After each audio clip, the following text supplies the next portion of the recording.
ገና በአፍላ የወጣትነት ዕድሜው በመድፈኞቹ ቤት ልዩነትን ፈጥሯል። በግዙፉ ኤሚሬትስ ጣፋጭ ቅመም ሆኗል። የደጋፊዎችን ቀልብና ልብ ገዝቷል። ምሁርና ትሑት ከሆኑ ወላጆቹ እንደመገኘቱ ሰብዕናው ያማረ፣ ስነ ምግባሩ የላቀ፣ የአኗኗር ዘይቤውም የሰከነ ነው። የተቆጠበና የተረጋጋ ነገር ግን ያማረ ሕይወትን የሚኖረው ይህ ተጫዋች ከወዲሁ ወደ ሀብት ማማ እየወጣ ነው። በላቀ የኳስ አጨዋወቱ በርካቶች እሱን በዚህ ትንሽ ዕድሜው ከሰርጂዮ ቡስኬትስ እና ከዳቪድ ሲልቫ ጋር እያመሳሰሉት ነው። ከ3 ወራት በፊት አርሰናልን ለፕሪሚየር ሊግ እና ለአውሮፓ ቻምፒየንስ ሊግ ድል አብቅቷል። ከአንድ ወር በፊት በተከናወነው የዓለም ዋንጫ ደግሞ ለስፔን ብሔራዊ ቡድን ተጫውቶ ሀገሩን ባለ ክብር አድርጓል።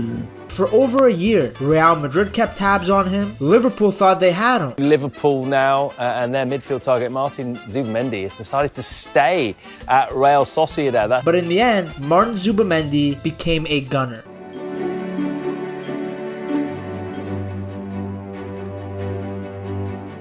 ሰላም ጤና ይስጥልን ውድ የቻናላችን ቤተሰቦች፣ ስለ ስፔናዊው ጥበበኛና የአርሰናሎች ተስፋ ስለሆነው ስለ ማርቲን ዙቢሜንዲ እናስቃኛችኋለን።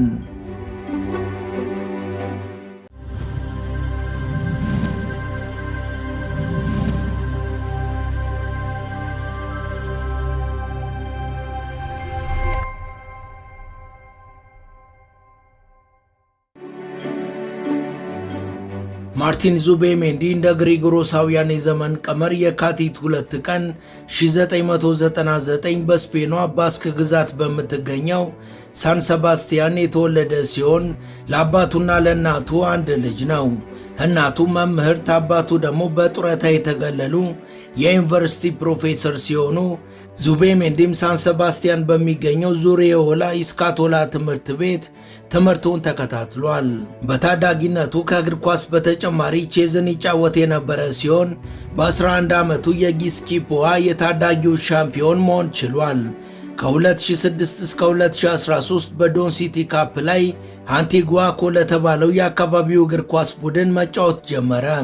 ዙቢሜንዲ ለእግር ኳስ ችሎታውም ሆነ ፍላጎቱ በተሻለ ሁኔታ ስለነበረው በ2011 የሪያል ሶሲዳድን የታዳጊዎች ቡድንን ተቀላቅሏል። በነሐሴ 27 2016 ለሪያል ሶሲዳድ ሲ ቡድን የመጀመሪያውን ጨዋታ ያደረገ ሲሆን በውድድር ዓመቱ በሜዳቸው ከዱራንጎ ጋር 0-0 በሆነ አቻ ውጤት በተለያዩበት በዚህ ጨዋታ የመጨረሻዎቹ 7 ደቂቃዎች ተቀይሮ ገብቶ ተጫውቷል።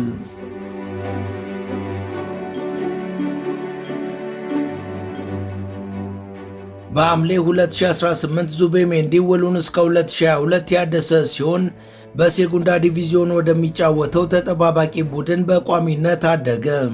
በቀጣዩ ዓመት ወርሃ ሚያዝያ ላይ ለዋናው ቡድን መጫወት የጀመረ ሲሆን በሜዳቸው ጌታፌን ሲያሸንፉ በሩበን ፓርዶ ተቀይሮ በመግባት ለዋናው ቡድን በላሊጋው የመጀመሪያ ጨዋታውን አድርጓል። በሐምሌ 2020 ደግሞ ከቤቲስ ጋር ያለውን ውል እስከ 2025 ያደሰ ሲሆን በቀጥታ በዋናው ቡድን ውስጥም ተካቷል። በወርሃ የካቲት 2022 በዩሮፓ ሊግ የማጣሪያ ጨዋታ በሜዳቸው በሌፕዚግ በተሸነፉበት ጨዋታ ዙቢሜንዲ በአውሮፓ ውድድሮች ላይ የመጀመሪያ ጎሉን አስቆጥሯል።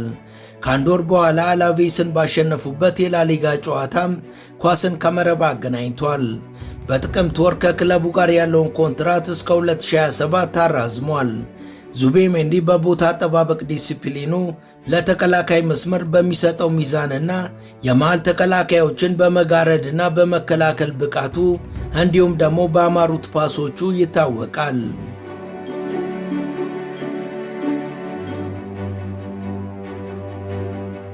ዙቢሜንዲ ከአንድ ዓመት በላይ በአርሰናል የራዳር እይታ ውስጥ ቆይቶ ባሳለፍነው ወርሃ ጥር 2025 በ55.8 ሚሊዮን ፓውንድ አርሰናልን ተቀላቅሏል። የማርቲን ዙቢሜንዲ ጉዞ የተሰጠውና ጥንካሬው ማረጋገጫ ሲሆን በክለብና በብሔራዊ ደረጃ እያደገ በመጣው ተጽዕኖ በአሁኑ ጊዜ በዓለማችን ላይ ካሉ ምርጥ የተከላካይ አማካኞች አንዱ ነው።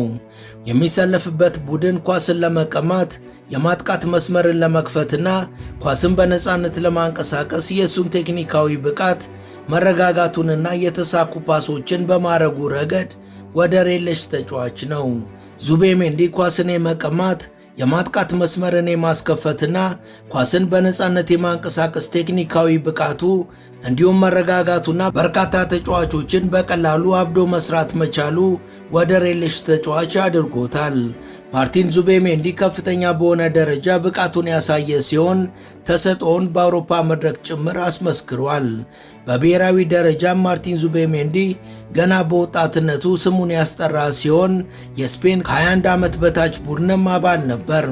የዛሬ 2 ወር በተከናወነው አሜሪካና ካናዳ እንዲሁም ደግሞ ሜክሲኮ በጋራ ባሰናዱት የዓለም ዋንጫ ላይም የዋናው ስፔን ብሔራዊ ቡድን አባል ነበር።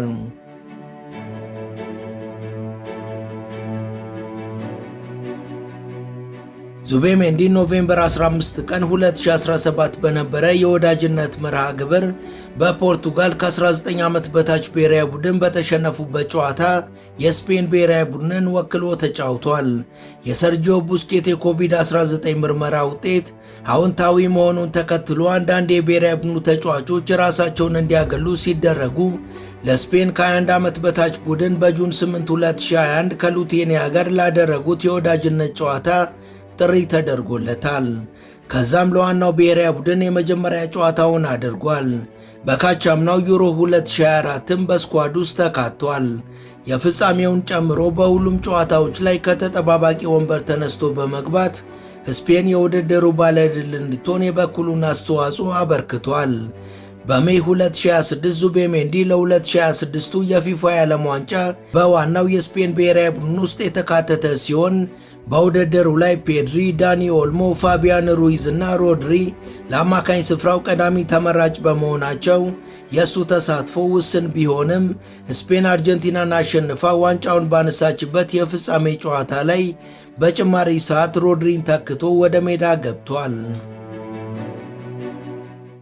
ውድ የመሿለኪያ ላይፍ ቤተሰቦች አብራችሁን ስለሆናችሁ ከልብ እናመሰግናለን። በአጭር ጊዜ በበርካቶች ተወዳጅ የሆነችው መሿለኪያ ላይፍ ቻናል የበለጠ እንድታደግ ሰብስክራይብ ያላደረጋችሁ አንድ ጊዜ ሰብስክራይብ በማድረግ እንድንበረታ እንድታግዙን አስታውሰን ተረካችንን እንቀጥል። የዙቤሜንዲ ሁለገብ የአጨዋወት ዘይቤ በተለይ ከሰርጂዮ ቡስኬት ጋር ተቀራራቢ ነው። እርጋታውና የጨዋታዎችን ቴምፖ የመቆጣጠር ብቃቱም የላቀ ሲሆን ጨዋታዎችን ይመራል፣ እንዲሁም የጨዋታ ፍሰትን በሚገባ ያቀላጥፋል። የሱ ሚና ኳስን ከሜዳው የኋላ ክፍሎች መጀመር ሲሆን ትክክለኛ ውሳኔ የመስጠት ብቃቱም ከዕድሜ ኩዮቹ የላቀ ነው። ዙቤሜንዲ ኳሶችን ለማቀበልና ክፍት ቦታዎችን ለመፍጠር ያለው ተሰጥኦም የሰርጂዮ ቡስኬት ዘይቤን የሚያስታውስ ሲሆን ይህም ስለ እያንዳንዱ ጨዋታ ያለውን ጥልቅ መረዳትና እድሎችን የመፍጠር አቅሙን ያንጸባርቃል። በተጨማሪም ኳስን እያታለሉ መሄድና ወደፊት መሮጥን ጨምሮ የሱ ቴክኒካዊ ብቃቶች እጅግ ከፍተኛ መሆናቸው ከትላልቅ አማካኞች ጋር ስሙ አብሮ እንዲጠራ አድርጓል። በጠባብ ቦታዎች ላይ ኳስን አስጠብቆ የማቆየት ብቃቱ ደግሞ ከጃቪ አሎንሶና ከዳቪድ ሲልቫ ጋር ያመሳስለዋል።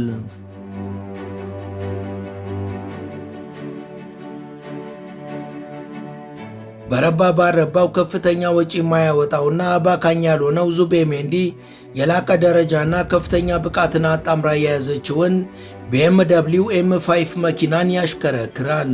ይህም የሱን ሰብዕና የሚያንጸባርቅ ሲሆን ውጤታማ፣ ረጋ ያለና አስተዋይነቱም ከዚሁ ጋር ተያይዞ የመጣ እንደሆነ የሚያሳይ ነው። ግላዊ ሕይወቱን እንዲሁም ውስጠኛ ክፍሉንም ሆነ ትክክለኛ ቦታውን ለሕዝብ ሳያሳይ በሳን ሰባስቲያን ዶኖስቲያ በሚገኘው ምቹ መኖሪያ ቤት ውስጥ ይኖራል። ዙቤሜንዲ በሪያል ሶሲዳድ ከነበረው የታዳጊነት ዘመን ጀምሮ ከአዲዳስ ጋር የብራንድ ስፖንሰርሺፕ ስምምነትን ፈጽሞ ረብጣ ዶላሮችን አግኝቷል። ጥሩ ሰብዕናው የገነባው ንጹሕ ስምና ለስፖርቱ ያለው ቁርጠኝነትም ከፍ ያለ ነው። ዙቤሜንዲ ከመደበኛና በትህትና ከተሞላ ቤተሰብ የመጣ ሲሆን ሁልጊዜም ስለ ትህትና አስፈላጊነት አጥብቆ ይናገራል። ከዚህ ባሻገር ግን ስለ ወላጆቹ ወይም ስለ ወንድም እህቶቹ በይፋ የሚታወቅ ብዙ ነገር ባይኖርም ለታማኝነትና ለትውልድ መሰረቱ ትልቅ ዋጋ እንደሚሰጥ ግልጽ ነው። ለበርካታ ዓመታት በባስክ ግዛት ውስጥ የሚኖር ሲሆን ከእግር ኳስ ውጪ እምብዛም የሚዲያ ትኩረትን አይሻም።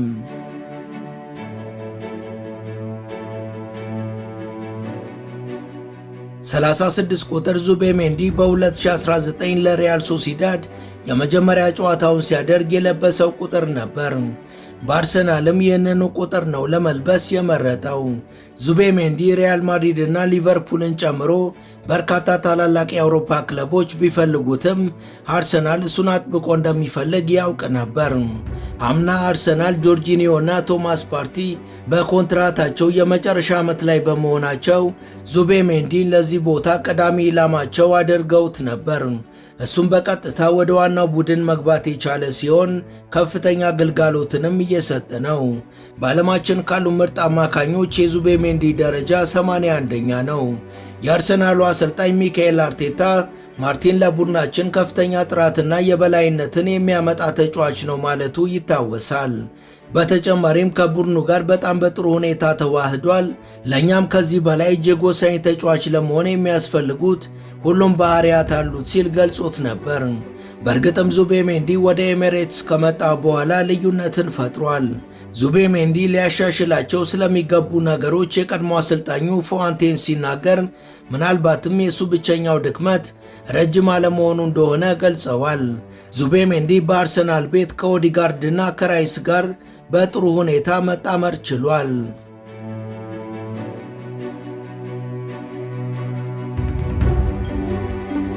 ማርቲን ዙቤሜንዲ በአንድ ወቅት በሰጠው ቃለ መጠይቅ ወደ አርሰናል ማምራቴ በሥራ ሕይወቴ ውስጥ ትልቁ ምዕራፍ ነው።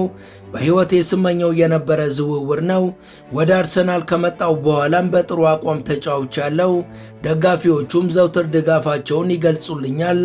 በዚህም ከፍተኛ ደስታ ተሰምቶኛል ብሏል። ዙቤሜንዲን ከ3 ወራት በፊት ከአርሰናል ጋር በፕሪሚየር ሊጉና በአውሮፓ ቻምፒየንስ ሊግ ባለድል ሆኗል። ከስፔን ብሔራዊ ቡድን ጋርም የ2026ቱ የዓለም ዋንጫ ሻምፒዮን ሆኗል። ሕይወቱን ከሚዲያዎች አርቆና በሚስጥር ጠብቆ የሚኖረው ዙቤሜንዲ ስለ ፍቅረኛው ማንነትም ሆነ ስለሚከተለው ሃይማኖት ምንም የሚታወቅ ነገር የለም።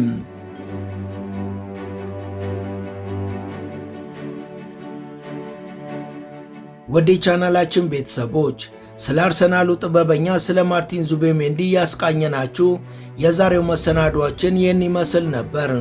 እስከ ዝግጅታችን ፍጻሜ አብራችሁን ስለነበራችሁ ከልብ እናመሰግናለን። በቀጣይ ቢሰሩ የምትሏቸውን ርዕሰ ጉዳዮች ብጠቁሙን ደስ ብሎን እንቀበላለን። ቻናላችንን ሰብስክራይብ፣ ላይክ እና ሼር በማድረግ ቤተሰብነታችሁን ታጠናክሩ ዘንድ እየጋበዝን ለዛሬ በዚሁ ተሰናበትን። መልካም ጊዜ።